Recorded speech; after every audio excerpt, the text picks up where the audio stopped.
vamos então dar início à entrevista coletiva com o técnico Thiago Carpini após a vitória. Vamos lá, galera. Começando a coletiva aí. Vamos que vamos. Boa noite, Carpini. Tudo bom? Chamou atenção no jogo de hoje. Mais uma vez, como a bola parada, o São Paulo está conseguindo se aproveitar para destrancar jogos que sempre são bem difíceis. Queria que você falasse dessa tua relação de treinamentos, como é que você enxerga a bola parada ser uma saída para o São Paulo. E queria que você falasse também especificamente sobre o segundo tempo, quando a Portuguesa se lançou sem muito medo e deu uma pressão no São Paulo mesmo jogando fora de casa. Obrigado. Bom, boa noite a todos. Eu penso que a bola parada hoje ela define muitos jogos, né? Então a gente tem que ter sempre um cuidado, uma atenção especial, seja ela ofensiva ou defensiva. Voltando um pouco aí no jogo de Mirassol, nós tomamos um gol de bola parada no momento em que estávamos controlando a partida. Não digo que estávamos melhor, mas era uma partida sob controle.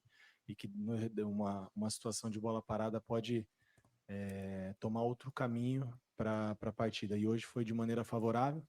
A gente trabalha muito isso sim, nós temos bons batedores e bons cabeceadores, né? Hoje ainda nós não tínhamos também o Diego, que fez o gol na estreia. Normalmente a bola parada, o Wellington Rato que tem feito, o Nicão fez muito bem. Vale ressaltar também a assistência dele, voltando a atuar pelo São Paulo, fazendo uma grande partida, inclusive a assistência no escanteio. Então eu vejo isso de maneira muito, muito positiva, mas muitas coisas a evoluírem, a se treinar, né, a criar alternativas. O problema é tempo para a gente poder fazer isso, né? Nós jogamos em Mirassol na terça-feira, chegamos na madrugada, quarta-feira uma folga, e você já tem que pensar um pouco na carga, no que nós programamos para o São Paulo nesse início, então você não consegue criar tantas alternativas. Eu espero no futuro próximo que o São Paulo tenha mais alternativas em bola parada, ofensiva, defensiva, principalmente na ofensiva, onde a gente tem esses pontos positivos. Em relação à Portuguesa, é perfeitamente aceitável, né? O segundo tempo da Portuguesa foi muito bom, se lançou, né? Criou muita dificuldade. Um time muito bem organizado, com um padrão muito bem definido, um time com muito mais tempo de treino do que o São Paulo, né? Então são pontos a serem ressaltados. É uma equipe do São Paulo onde Luiz Gustavo e Bobadilla estrearam e nunca jogaram juntos. O Nicão há muito tempo não fazia uma partida como ele fez, e pelo São Paulo nem lembro qual foi a última partida do Nicão. Então todo jogo você tem que girar o elenco, você tem ganhos e perdas. O ganho na parte física, minimizar alguns erros, mesmo assim eles acontecem, como aconteceu com o Igor hoje. Não digo que seja um erro, mas perdemos ele talvez aí para a próxima partida. Vamos ter essa informação mais precisa a partir de amanhã. Mas por outro lado, você perde em conjunto, em padrão, em definições, em trocas, em movimentações. Uma porque os atletas estão se conhecendo, e outra que você não tem tempo para trabalhar tudo que a gente imagina para o São Paulo. Então, eu tenho priorizado muito mais o comportamento individual, né, os conceitos que a gente acredita, e o coletivo a gente tenta ir dando algumas direções muito em cima do bom trabalho já deixado e principalmente da capacidade dos atletas que nós temos. Carpini, tudo bem? Boa noite. Você não completou nem 10 treinos ainda no São Paulo, e você vai ter uma semana que você tem um clássico histórico de uma rivalidade gigante, de um tabu gigante, e uma decisão de um título, por coincidência, com outro rival. Como é que é preparar o time, não é nem no aspecto tático, físico, psicológico até, acabaram de voltar de férias, para enfrentar dois jogos que para o torcedor são dois jogos de vida ou morte. Se você puder falar alguma coisinha do Igor Vinícius, que deixou o gramado, se te deixou com alguma pulga atrás da orelha. Ótima pergunta, hein? Tão complicada. Bom, vou começar de trás para frente. Em relação ao Igor, é claro que preocupa, né? Um jogador que vinha sendo importante, um desafogo para nós. Em relação à continuidade dele, como eu disse, nós vamos saber a partir de amanhã, mas pelo feeling ali, um pouco da vivência que a gente tem, eu acredito que ele esteja fora, mas essa confirmação não consigo te dar agora. Por outro lado, vale ressaltar a entrada do Moreira, num jogo difícil, um jogo muito vivo. Entrou bem. Muito, muito bem treinada, como eu disse, com um período maior de preparação, e isso faz diferença, né? Nós estamos só no início da temporada, como você mesmo disse, são 10 treinos, né? Então, eu valorizo muito a entrada do Moreira nessas circunstâncias do jogo, e gostei do que eu vi. Já vinha se apresentando bem nos treinos, ele fez a transição toda depois do departamento médico, Aí o homem fez 2 treinos com o grupo e teve que atuar hoje, e atuou muito bem. Então, vou valorizar mais a entrada do Moreira do que a gente lamentar. Se nós perdemos o Igor, vamos para a próxima, as coisas precisam continuar acontecendo, temos um elenco qualificado para isso, justamente para essas situações. Em relação aos jogos, eu vou falar em relação ao jogo. O próximo jogo é o Corinthians, depois do Corinthians a gente vai pensar no próximo jogo, claro que tudo isso tem um peso diferente, não é um jogo qualquer o Corinthians, não é um clássico, é quebras de tabu, mas esse peso de quebrar tabu não é desse elenco. A Neoquímica, eu não sei quanto tempo ela tem, quantas equipes já passaram por lá, quantos jogos o São Paulo já fez lá. Não era esse elenco. Esse peso não é nosso, esse tabu não é nosso. Se nós tivermos a oportunidade, nós vamos ter na terça-feira de fazer um grande jogo e conseguimos isso, fantástico. É um grupo que segue fazendo história como já foi desde 2023. Depois do Corinthians, a gente vai pensar no próximo passo. Então nós temos agora, terça-feira, o clássico. Carpini, Muito esperto, tem o velho. Corinthians Ó, antes da final, né? Você bem destacou, cabeça. e você vem rodando muito o elenco. Mas para o jogo do Corinthians, mesmo tendo uma final de campeonato no final de semana, você vai com força máxima para esses dois jogos ou ainda você pode rodar o elenco no clássico da terça-feira? E um outro ponto, saindo dessa questão do elenco, mas para você pode ser o técnico nessa semana que eventualmente conseguiu quebrar o tabu e também o técnico mais jovem a eventualmente conquistar um título nos últimos 30 anos no São Paulo. Isso, de alguma forma, te afeta? Você leva em consideração ou você tenta abstrair em relação a essas possibilidades? Como eu te disse, né, eu ainda não pensei nesse retrospecto, porque a nossa primeira decisão é terça-feira. Nós temos uma decisão contra o Corinthians. Cada jogo do Campeonato Paulista ele é uma decisão. Hoje foi uma que nós deixamos para trás. A gente acompanha, vive futebol, vocês também, e vocês veem a dificuldade que é o Campeonato Paulista, como é que estão os resultados, o início, tudo muito ajustado, e a tendência é que fique ainda mais ajustado depois da sexta, sétima rodada.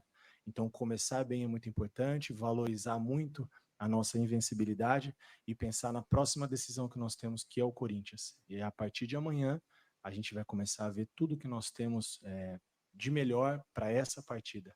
Né? O início era muito importante, essa rotatividade, e o elenco te permite fazer isso. Por mais que falte conjunto, daqui a pouco vai faltar um pouco de padrão ofensivo, de algumas situações que a gente possa furar um bloqueio do adversário, que no primeiro tempo colocou 10 jogadores em 30 metros de campo, aí você não consegue ter profundidade, você não consegue ter espaço, e é difícil, né? Um time muito bem organizado, se diga-se de passagem, a gente tem que ter um pouquinho de paciência com essas situações. Então, vamos ver o que a gente tem de melhor a partir de amanhã para a nossa primeira decisão. A decisão de terça-feira, a gente encara da mesma maneira como nós encaramos a Portuguesa e como nós vamos encarar os próximos jogos. É uma decisão para nós. Carpini, boa noite. Você, mais do que ninguém, acho, nessa sala, sabe o quanto o futebol é intenso nesse período tão curto aí, já de trabalho. Você tem essa sequência. É inevitável que a maioria das perguntas sejam voltadas a esses dois jogos. Queria que você fizesse um apanhado geral do que foi o teu trabalho nesses 3 jogos, né?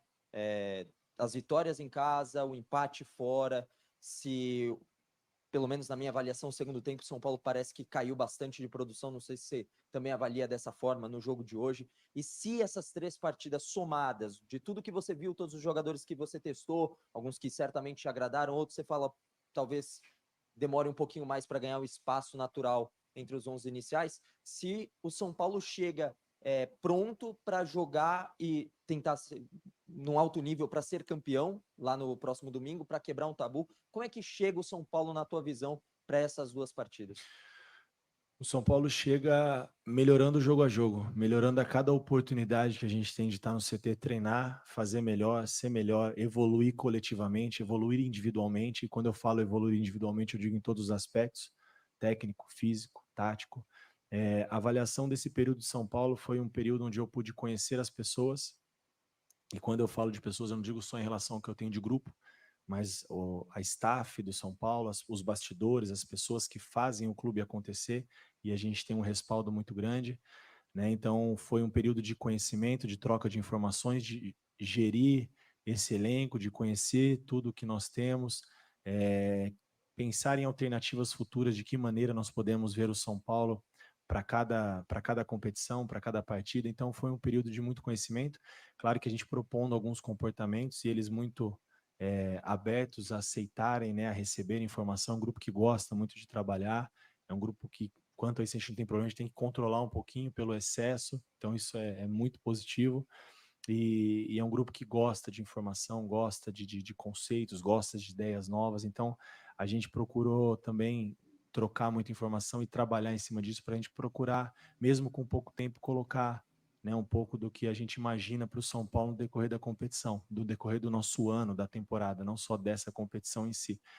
E como eu disse nas perguntas anteriores, é natural que fala-se muito da decisão da Supercopa, mas isso não é um discurso meu aqui para não falar da decisão, é um discurso interno.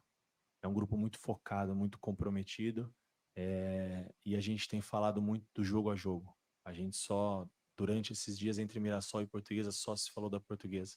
Agora a gente só vai trabalhar em cima desse clássico fora de casa. Depois desse clássico a gente pensa no próximo. Em relação à evolução do São Paulo, ela vai ser de maneira gradativa.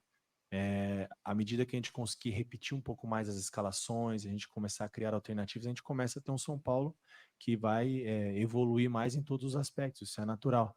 E é natural que a equipe da Portuguesa ela consiga, como ela conseguiu em alguns momentos, incomodar e ser melhor na partida do que foi o São Paulo.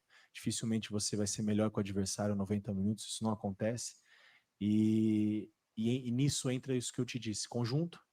O Luiz Gustavo, vocês sabem, tem 10 meses que não atuava, né? Muito tempo sem fazer uma partida, nunca jogou com o Bobadilla. O Calleri foi um cara que a gente sacrificou um pouquinho mais no volume dele, mas era previsto por conta de tudo que já foi trabalhado.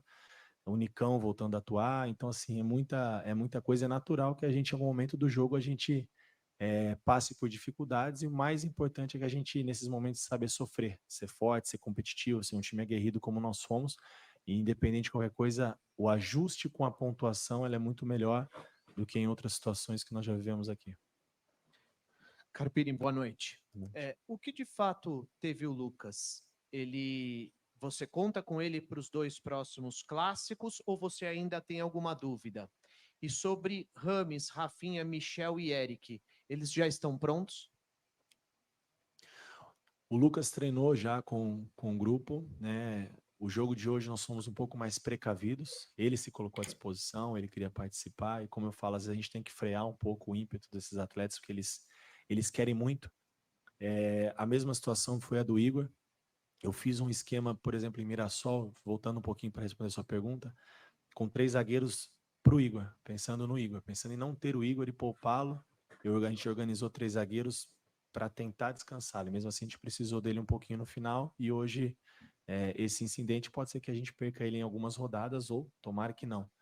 Em relação aos outros, eles não vinham treinando ainda com elenco, equilibrando o controle de carga, volume, densidade, tudo o que estava dentro do programado.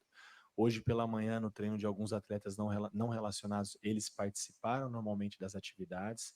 Claro que agora que eles foram inseridos no processo do contexto de grupo, de agora em diante eles passam a ter mais condições de atuar, à medida que a gente tenha o feedback também do atleta, quando ele se sinta confiante, talvez no seu melhor nível não, porque aí chega um momento do treino que precisa do jogo, né? Mas eu acho que talvez seja um pouco precoce ainda, mas como eu te disse, a partir de amanhã a gente vai ter um feedback.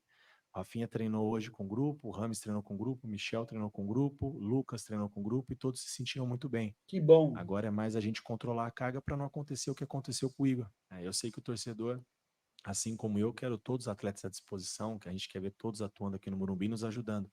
Mas para não acontecer o que aconteceu com o Igor, a gente está tendo esses cuidados, e mesmo assim acaba acontecendo como foi no dia de hoje. Então, daqui a pouco a gente vai ter todos à disposição.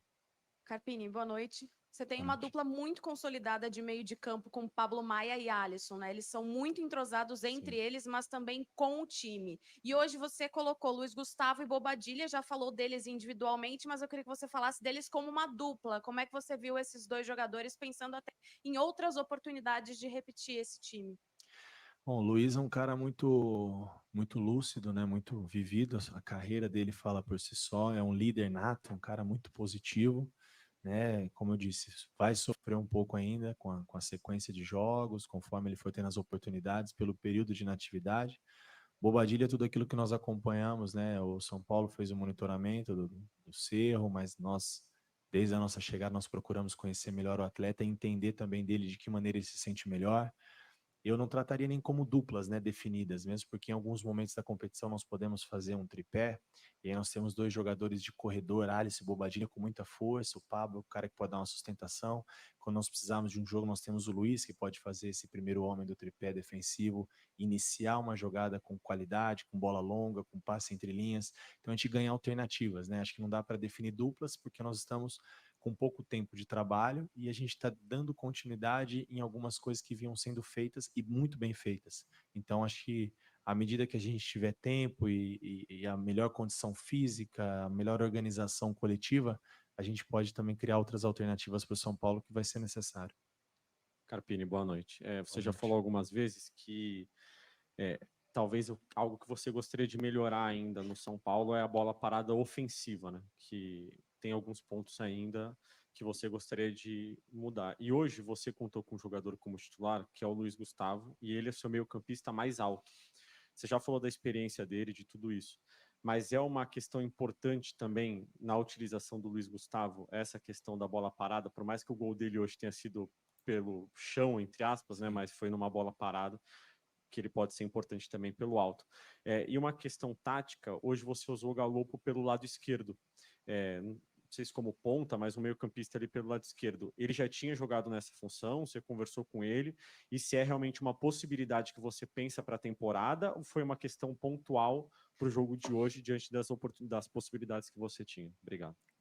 Boa noite. Em relação ao Luiz, é claro que a estatura do Luiz faz diferença numa bola parada, seja ela ofensiva ou defensiva. Quando eu digo de algumas organizações ofensivas, é a gente criar alternativas de jogadas, de uma jogada mais curta, de tirar um pouco a linha defensiva de cima da defesa adversária, para a gente poder criar algumas alternativas de espaçar um pouco mais a linha, a gente poder atacar melhor a bola. Então, nesse sentido, e aí como a gente não consegue controlar, né, treinar muito respeitando todo o controle que nós temos de carga, acho que a gente não consegue mudar muita coisa só na conversa, ainda mais em pontos tão delicados que definem jogos, né, bola parada, ofensiva e defensiva. A outra, Galopo. A ideia do Galopo, como eu disse, nós temos alguns atletas dentro do elenco que eles conseguem fazer várias funções, e o Galopo é um deles. Terminou como um falso 9 ali, com um pouco de mobilidade, coisa que ele já fez no São Paulo anteriormente. Não é onde ele se sente mais à vontade, isso é uma conversa que eu já tive com ele, mas é um cara que consegue vir flutuar entre linhas e ataca bem o espaço. Muda um pouco da característica de um 9 que nós temos, como é o Calleri, um cara brigador, que sustenta de bola final, né? Então, a ideia do Galopo era a gente ter o que nós tivemos até os 35, mais ou menos, no segundo tempo, que eu acho que foi onde eles suportaram também fisicamente, que é a posse de bola ofensiva, a movimentação entre linhas no campo defensivo da Portuguesa, que nós fizemos bem até o momento do gol, né? O Galopo vinha flutuar de fora para dentro, mais ou menos como fez o Lucas na nossa estreia contra o Santo André, porém o Galopo vem como um meia, e o Lucas um meia que quebra mais linha com drible, com agressividade, então muda-se um pouco a característica, mas a gente consegue ganhar também alternativas para daqui a pouco usar sim o Galopo nessa função. Como eu disse anteriormente na outra pergunta, quando nós fizermos uma situação de um tripé com 2 corredores, no Banfield ele fez muito essa função e eu falei isso com ele já, então a gente está tendo convívio e eu gosto muito dessa conversa do atleta, desse feedback. Uma coisa são as minhas ideias e outra coisa é ele se sentir melhor para entregar o melhor e que para eu também possa cobrar o melhor, porque a partir do momento que a gente define uma situação e onde ele se sente bem, onde ele se sente melhor é nessa função, ele vai ser, como todo, sempre cobrado muito para exercer aquilo que ele tem de melhor. Boa noite, Carpini, tudo bom? Pedro Cunha do Dimensão Esportiva. Ano passado o São Paulo teve bastante dificuldade nos jogos fora de casa. No Campeonato Brasileiro acabou ganhando uma só em todos os jogos fora do Morumbi. E agora vai ter 2 jogos muito importantes fora dos seus domínios, né? Contra o Corinthians na terça em Itaquera e a final da Supercopa. Lógico que você falou de pensar jogo a jogo, mas como driblar essa dificuldade que o São Paulo teve ano passado em jogar fora de seus domínios, visto que tem 2 jogos muito importantes distantes do Morumbi. Obrigado. Bom, como eu disse, jogo a jogo, em relação ao próximo, ao Corinthians, eu procuro trazer as coisas positivas do ano anterior para a gente poder potencializar e aquilo que não foi tão bom melhorar. Então, acho que esse é um aspecto que nós precisamos melhorar, essa pontuação também fora de casa.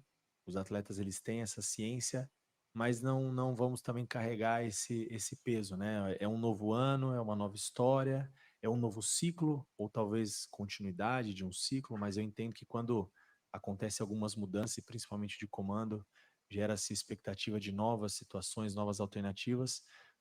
Muita coisa que aconteceu no passado, esse ano pode ser que aconteça ou não. Ano passado também teve conquista de título, a gente vai trabalhar muito para que isso aconteça. O ano passado não estreamos com vitória no Paulistão, esse ano nós estreamos. Então tem muita coisa, são os sis e os poréns, né? Então, claro que esse retrospecto não favorável fora de casa nos leva a também criar alternativas para ser uma equipe constante, equilibrada dentro e fora do Morumbi. E vale ressaltar mais uma vez o que é o Morumbi para o São Paulo, né? O que é o torcedor São Paulino, o que é a presença do torcedor aqui, sempre fazendo uma festa com um público maravilhoso, apoiando, cantando, incentivando o tempo todo. Isso realmente é uma coisa que faz total diferença. Eu acho que eles sabem a importância que eles têm para dentro do campo, principalmente nos momentos de dificuldade do São Paulo, como o atleta se supera com essa atmosfera do Morumbi, que sol, chuva, 6 horas da tarde, 4, 8 da noite, a média de público é fantástica, e que assim seja no decorrer da nossa competição. Mais uma vez, enfatizar e parabenizar o apoio do nosso torcedor, que tem sido de fundamental importância. Boa noite, Carpini. Lucas Uji, da VAV Brasil. Hoje a gente conseguiu ver o Arboleda jogar de novo, depois de algum tempo, e ele volta e joga os 90 minutos, desarmando muito, jogando muito bem. Queria que você avaliasse o desempenho dele na partida de hoje, e quão importante é a volta dele para essa reta muito importante que a gente vai ter agora contra nessas duas próximas, a final aí contra o... Meu Deus do céu. O Arboleda a gente às vezes brinca no clube, né? Às vezes é um caso a ser estudado. Ele fica fora, ele volta, ele parece que ele não ficou fora. É um cara... Isso é genética, é o privilégio que ele tem. Tem atletas que têm mais facilidade, outros não. Então o Arboleda é um desses casos que voltou, fez os 90 minutos, ele termina o jogo tranquilamente, muito firme nos duelos. A gente ganha muito na bola aérea, né? Defensiva, ofensiva. É um cara que não só pela estatura, mas pela iniciativa, ataca bem a bola. É uma liderança, também é um dos pilares desse grupo do São Paulo. Então a gente vê de maneira muito positiva, e vale ressaltar também a constância do Alan, né? Vem fazendo bons jogos. Hoje nós optamos em iniciar com ele e segurar o Diego, que também fez grandes jogos, gol na estreia. Então a gente tem um sistema defensivo. A volta do Ferrarese, depois de muito tempo também sem jogar, atuou muito bem em Mirassol, vai ter outras oportunidades, com certeza. Um cara muito profissional, muito trabalhador. Eu acho que o São Paulo está muito bem servido também nesse setor. Seguimos então com o técnico Thiago Carpini. Obrigado a todos pela presença. Galera, como é bom, né? Como é bom a gente ver entrevista de um cara lúcido, né? Um cara que é inteligente, um cara que não fica com desculpas, né? Você vê que ele é tão esperto, o Carpini, né? A entrevista dele foi um show hoje, tá? Você vê que ele é tão esperto, velho, que ele quis tirar um pouco da responsabilidade do elenco, né? Nessa questão da quebra do tabu, né? Para não botar pressão no elenco, né? No jogo de terça. Mas ele sabe da importância da vitória, né? É um cara muito inteligente, velho. Eu digo para vocês, até acima da média, né? Com certeza, acima da média do nível dos treinadores brasileiros, né? Mentalmente falando. É um cara muito inteligente, velho. Tô gostando de ver as entrevistas dele, sem desculpa, né? Não queima jogador, né? Consegue trazer os jogadores para perto dele, né? E um cara que tá sabendo utilizar o grupo que ele tem aí. Cara, tá? Não sei se ele vai quebrar o tabu na terça, tá? Eu acho que o São Paulo precisa ficar muito esperto com a questão da arbitragem, tá? Me falaram aqui que no começo do jogo Corinthians São Bernardo, que eles estão perdendo, foi expulso injustamente um jogador de São Bernardo. Então o São Paulo deve ficar muito esperto com essa questão da arbitragem, tá? Não sei também se ele vai conseguir ganhar o título da Supercopa, mas que esse cara tem condições, velho, estrutura, condições, né, inteligência para fazer um bom ano com o São Paulo, ele tem, tá? Eu tô postando muito minhas fichas aí no trabalho do Carpini. Deixa o Triplo C, curte, compartilhe, comenta, se inscreva no canal, tamo junto, é nóis. Salve, salve o Tricolor Paulista, se inscreva.